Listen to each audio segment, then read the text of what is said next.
भारत के उद्योगों को निशाना बनाया जा रहा है बड़े तौर पर और उद्योगपतियों के ऊपर तो अब लाइफ थ्रेट्स भी आने लग गए हैं। ऑस्ट्रेलिया के अंदर हमारे उद्योगपतियों के खिलाफ प्रोटेस्ट किए जाते हैं जो कि चाइना स्पॉन्सर्ड होते हैं। ऑस्ट्रेलिया के अंदर बहुत सारे मिनरल्स हैं जो कि चाइना को रिक्वायर्ड होते हैं मैन्युफैक्चरिंग करने और अपनी जीडीपी को बढ़ाने में। इंडिया के उद्योगपति जब वहां पर जाते हैं तो उनके खिलाफ बड़े लेवल के ऊपर प्रोटेस्ट हो जाते हैं और यह प्रोटेस्ट देखकर आप समझ सकते हैं कि भारतीय स्टेट बैंक किसी को लोन दे या नहीं दे, ऑस्ट्रेलिया के बैठे लोगों को आखिर इससे क्या परेशानी हो सकती है। कुल मिला के बात ये प्रोटेस्ट ऑस्ट्रेलियंस के नहीं, चाइना बैक्ड हैं जो कि कहीं पर भी जाके प्रोटेस्ट करा देते हैं अपने पैसों के दम पे, जो अपने एनजीओ के थ्रू रूट करते हैं। और भारत के अंदर भी आपने देखा कि बड़े लेवल पर जियो को और अंबानी को निशाना बनाया जा रहा है देश विरोधी ताकतों के द्वारा। भजन सिंह भिंडर और पीटर फ्रेडरिक पाकिस्तान के इशारे के ऊपर पूरे विश्व के अंदर कहीं पर भी कोई भारतीय किसी पोजीशन पे होता है, कोई काम करने के लिए कोशिश करता है, उसको रोक देते हैं। कॉर्पोरेट को बाहर बढ़ने से रोक दिया जाता है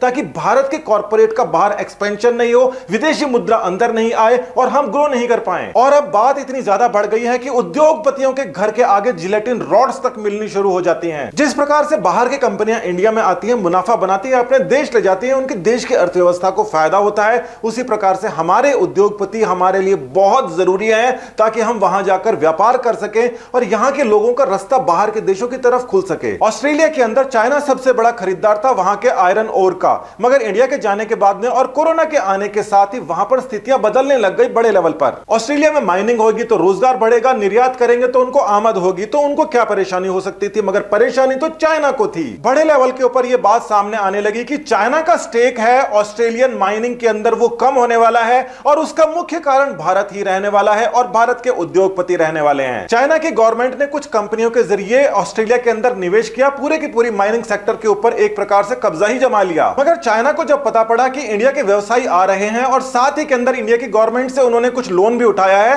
तो उस लोन के खिलाफ उन्होंने हमारे देश के अंदर और उनके देश के अंदर आंदोलन छिड़वा दिया। अदानी और अंबानी ग्रुप दो ऐसे बेहतरीन ग्रुप हैं जो करते हैं केवल और केवल भारत के लिए करते हैं। उनको पता था ये यहां पर आएंगे तो इनका स्टेक बढ़ेगा और भारत की डेवलपमेंट के अंदर इसका फायदा होगा, इसीलिए ऑस्ट्रेलिया के अंदर स्टेट बैंक ऑफ इंडिया के लोन का विरोध हो रहा है। बोलिए आप। और हाल ही के सारे आंदोलनों को फेल होने के बाद में और पैंतरा खेलना शुरू कर दिया। ना तो भारत की तरक्की रोक पा रहे हैं, ना भारत के बिजनेसमैन का जो होल्ड है इंटरनेशनल मार्केट के ऊपर उसको रोक पा रहे हैं। तो ऐसी घटिया हरकतों को करने पर आमादा हो गई हैं देश विरोधी ताकतें। आपको इनसे सावधान रहना चाहिए और अच्छे तरीके से जान लेना चाहिए किसी भी देश की तरक्की केवल और केवल तब हो सकती है जब वहां के उद्योग सुरक्षित रहें, उद्योगपति सुरक्षित रहें और वो बढ़ते रहें। जो मौका भारत के पास में कई दशकों के बाद में आ गया है, जब वो एक्सपेंड कर रहा है, तो इस प्रकार की चीजें हो रही हैं भारत के खिलाफ, मगर भारत इससे आगे निकल पाएगा। और बिना काम की जो विदेशी ताकतें हैं वो इंडिया के अंदर डिस्प्यूट पैदा करने की कोशिश करती हैं,